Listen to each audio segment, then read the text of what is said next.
एक समय की बात है। एक छोटे से गांव में एक महिला अपनी सास के साथ रहती थी।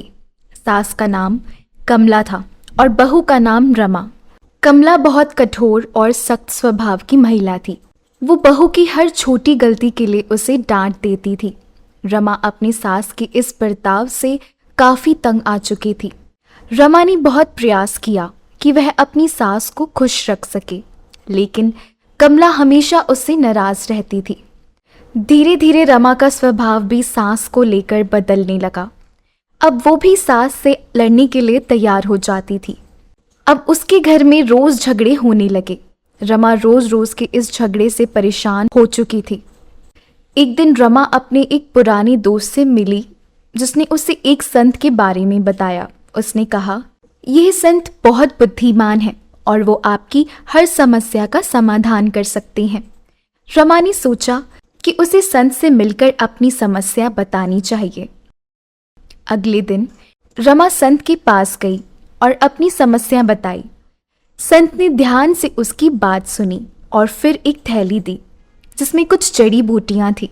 संत ने कहा, इन जड़ी बूटियों को 1 महीने तक रोज अपनी सास के खाने में मिलाकर देना, लेकिन याद रखना कि इस दौरान तुम्हें अपनी सास के साथ बहुत अच्छे से पेश आना है, नहीं तो ये जड़ी बूटियां काम नहीं करेंगी। रमा ने संत की बात मानी और घर लौट आई।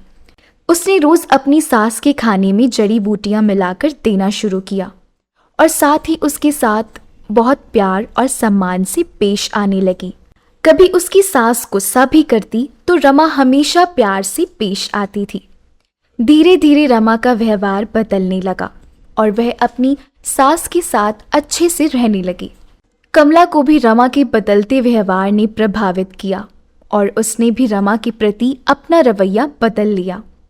अब वो रमा को अपनी बेटी की तरह प्यार करने लगी। रमा को समझ नहीं आ रहा था कि उनकी सास में इतना बदलाव कैसे आ गया। 1 महीने के बाद रमा फिर से उसी संत के पास गई और बोली, महात्मा जी, आपकी जड़ी बूटियों ने तो कमाल ही कर दिया। अब मेरी सास मुझसे बहुत प्यार करती है और हमारा रिश्ता बहुत अच्छा हो गया है। क्या अब मैं ये जड़ी बूटियां देना बंद कर सकती हूँ? संत मुस्कुराए और बोले, बेटी, वो जड़ी बूटियां साधारण जड़ी बूटियां थी, उनका कोई विशेष प्रभाव नहीं था। असली जड़ी बूटियां तो तुम्हारा बदला हुआ व्यवहार था।